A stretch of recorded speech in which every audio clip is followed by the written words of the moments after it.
sua opinião a respeito da questão do tratamento precoce, né, da indicação de tratamento precoce, que tem sido feito, inclusive, por alguns médicos. Como é que o senhor vê essa questão? Bom, tratamento precoce é sonho de uma noite de verão, né? Todo mundo quer que isso seja factível. Veja, eu não sou um expert, não sou infectologista, tenho acompanhado a literatura, conversado com muita gente, até porque minha curiosidade se aguçou, tendo em vista em ser um problema de cunho nacional, extremamente grave, e por ser também um ex-paciente grave. Mas eu queria te dizer que, assim, até o momento, a literatura não é consistente em relação a nada do que se fez em favor de um tratamento precoce. Ao contrário, a maioria dos trabalhos de peso sugerem que as várias tentativas não foram factíveis, né? Às vezes é questão de insistir, muda a dose, combina uma coisa com outra. Em medicina, quando se usa medicamentos, existe muito disso. Mas até o momento, é difícil você, como é que eu vou te dizer, sustentar um tratamento precoce que não tem o aval da grande literatura médica. Veja, nem tudo que se conclui é correto. Às vezes a ciência caminha numa determinada direção e aparece uma coisinha menor que muda tudo. Mas dentro dos conhecimentos atuais e da visão geral hoje de grandes especialistas e de grandes instituições, como a Organização Mundial de Saúde, por exemplo, nada disso funciona. E qual o problema? O problema é que as pessoas começam a acreditar que estão protegidas e largam mão de tomar os seus devidos cuidados. O grande drama de se acreditar em tratamento precoce dizer que é inócuo não é verdade, mas também dizer que causa muitos danos, um percentual alto, também não é verdade. Mas nós tivemos recentemente alguns casos comentados até nos jornais de gente que entrou em insuficiência hepática por uso desses medicamentos, vindo até a falecer. Mas um número pequeno, isso pode acontecer. O problema maior é as pessoas acharem que estão protegidas e não tomarem as devidas e corretas medidas de prevenção. Tem se discutido muito nesse debate sobre o tratamento precoce a posição do Conselho Federal de Medicina, né, que tem deixado a decisão sobre ministrar ou não esse suposto tratamento precoce, que, como o senhor falou, a literatura e diversas organizações não atestam como válido, né, mas, enfim, dá esse posicionamento do CFM, dos conselhos regionais, a possibilidade do médico escolher se faz ou não esse tratamento, alegando que isso está dentro da autonomia do médico. Como é que o senhor analisa esse posicionamento? Essa é uma situação muito delicada, né, Silvio? Porque, em princípio, o médico com o diploma na mão, ele tem autoridade para prescrever o que ele bem entender. Mas uma autoridade que não é bem ampla, né, como se poderia pensar, porque existem conhecimentos científicos muito sólidos, e em muitas situações os médicos têm que seguir aquilo que é o que a literatura, a experiência mostram com fartura, qual a melhor conduta. Quando o CFM fez esse comentário, que cabe ao médico decidir, a coisa ainda estava um pouco nebulosa, mas tendendo a mostrar que não havia benefício do uso de medicação para prevenção, né? Não sei se o CFM poderia avançar muito mais, porque, como eu comentei no início, às vezes você mistura esses medicamentos com outros, muda a dose, e a situação pode ser diferente. Mas cabe ao médico seguir aquilo que aquilo que a medicina, principalmente a medicina baseada em evidências, mostra. Eu acho que, assim, avançando um pouquinho na discussão, os conhecimentos médicos são cada vez mais extensos, que mesmo para o especialista é difícil ele estar atualizado em relação a tudo que é publicado. Você imagina uma literatura de 2 milhões de artigos anuais, né? E você, mesmo que você queira estudar um assunto único na sua vida, são, às vezes, centenas de artigos. Muitos deles não são bem feitos.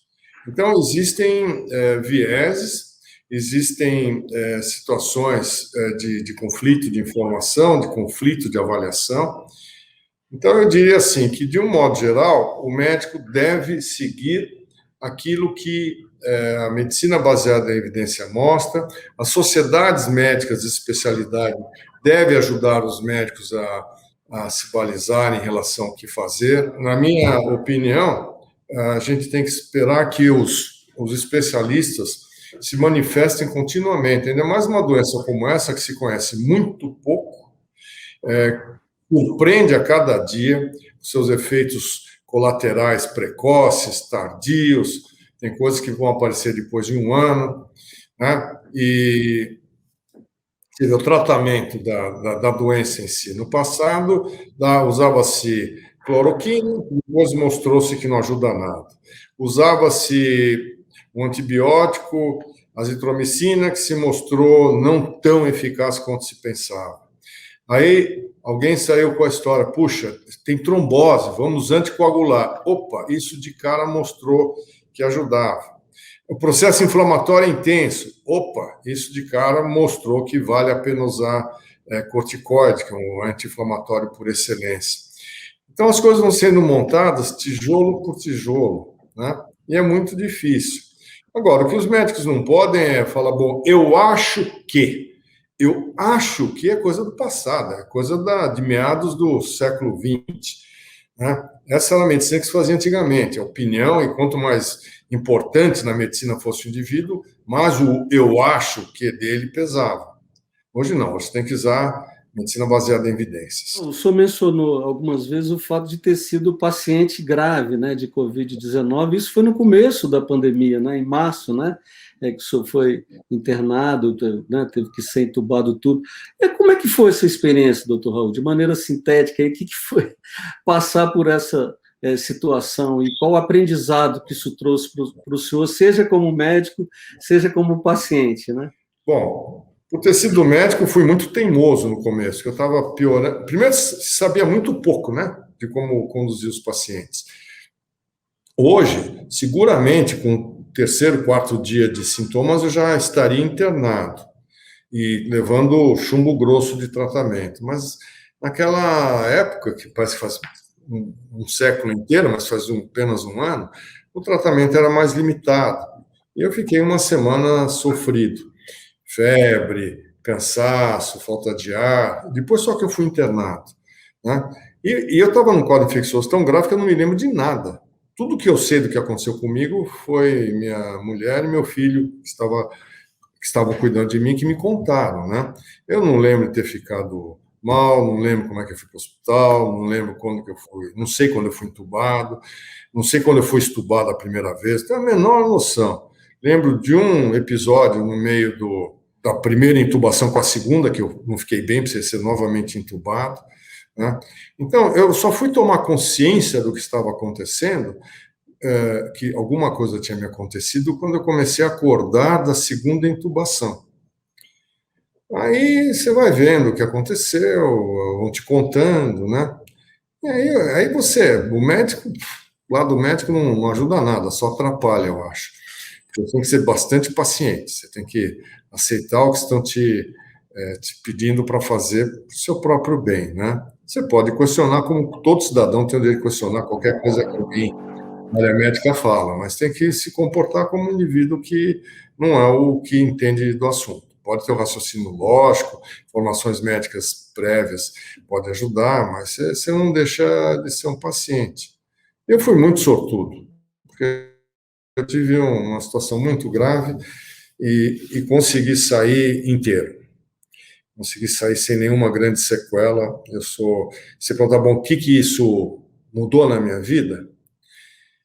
Eu tive um momento, viu, Silvio, que eu estava assim, eu acho que quando estava sendo estubado, não consigo identificar, eu tinha a impressão que eu ia morrer. Eu me via entrando dentro de um furacão escuro e eu falava para mim mesmo, não posso morrer porque eu tenho vontade de viver, né? Eu tenho uma família para cuidar, eu tenho os amigos que eu quero estar com eles, eu tenho um projeto de saúde que eu quero fazer antes de morrer, de saúde pública, eu tenho umas garrafinhas de vinho que eu gostaria de tomar, uns pratos que eu gostaria de comer, os prazeres pequenos da vida. Então, eu falei, não posso morrer. Isso eu lembro com clareza, desse momento. Agora, o que ficou de diferente? Bom, eu continuo fazendo tudo que eu fazia, com o prazer que eu tinha antes. Talvez eu tenha ficado um indivíduo um pouco mais alegre na vida, mais paciente também na vida, paciente com tudo que acontece, né? Porque esse ano inteiro me exigiu uma grande dedicação a uma série de coisas, muita fisioterapia, muito exercício físico, e me adaptar durante meses a um cansaço que chegava cedo, já no fim da tarde. Então, mas tudo isso aqui você leva de letra, você sabe que é um período de transição, né? O mais importante é que eu recuperei tudo, recuperei a vitalidade, recuperei toda a alegria de viver, fico incomodado que o meu tempo está curto para fazer tudo que eu quero fazer. Então, estou bem, estou como sempre. O que o senhor identificaria como um aspecto positivo em meio a tanta coisa ruim que a gente está fazendo? Sei lá, a busca, a descoberta da vacina, o desenvolvimento de competências na área científica ou na área médica. Tem algum lado, ou mesmo um ensinamento humano? O senhor vê algum aspecto positivo que a gente possa destacar para encerrar esse nosso papo? Vejo muitos aspectos positivos. Primeiro, é importante que as pessoas entendam o que está acontecendo. Eu acho que hoje existe uma compreensão um pouco melhor, um conhecimento maior sobre tudo, né? É importante que as pessoas comprem a ideia de que tem que trabalhar com prevenção da doença. Esquece a vacina é importante, vai demorar até o fim do ano para você poder vacinar todo mundo, então a gente vai sentir o efeito de proteção, eu acho que só no primeiro semestre do ano que vem, então tem chão pela frente. E nesse meio tempo todo mundo tem que se proteger. As pessoas estão falando muito de ciência, quer dizer, de repente está todo mundo entendendo que ciência faz parte do nosso dia a dia. Não é a ciência uma coisa de um bando de nerds lá num canto, um laboratório. A ciência ela tem o lado básico e o lado de aplicação clínica, né? Hoje existem mais de 100 mil trabalhos científicos publicados sobre Covid, Silvio. Uma quantidade brutal de esforço, de conhecimento, de recursos financeiros, recursos de laboratórios e pesquisadores, é um negócio monstruoso. Então, a ciência tem informações para dar. E as pessoas precisam acreditar que o achismo não funciona. Não funciona. E as pessoas têm que acreditar que, mesmo que elas não tenham conhecimento pleno, elas têm que seguir aquela onda dos conhecimentos científicos, né? Então, isso aqui é um lado positivo que eu acho que vai ter impacto cada vez maior, porque todo mundo hoje está perdendo gente querida. Então, todo mundo está sentindo, mais do que um ano atrás, o peso, o impacto dessa pandemia. Hoje, todo mundo aprendeu a usar a tela para conversar. Então, isso, eu já escrevi artigos sobre isso, achando que a primeira consulta não deveria ser por teleconferência, né? Apenas situações de grande dificuldade, o paciente mora num país, o médico no outro, ou um estado longe do outro, a mobilização está diminuída, enfim. Mas eu estou vendo que as pessoas acabam se dando muito bem numa consulta presencial, até às vezes no primeiro momento. Eu tenho feito, acho que um terço ou quase a metade das minhas consultas, que quando eu não preciso examinar o paciente, por teleconferência. E as relações são boas. Eu vejo que se cria um vínculo médico-paciente que é necessário. O que nós vimos nesse ano todo é que cada país decidiu o que fazer. E a grande maioria dos países seguiu políticas centralizadas, nacionais. Algumas delas corretíssimas, outras que se mostraram absolutamente inadequadas. E é difícil entender qual que é a melhor para todo mundo, porque houve muita variabilidade, né? Eu acho que no Brasil nós tivemos uma dificuldade maior, que foi a falta de uma coordenação central, que interagisse com os governadores, com os prefeitos, e fossem tomadas decisões que permitissem entender que o país tem que se comportar como um país.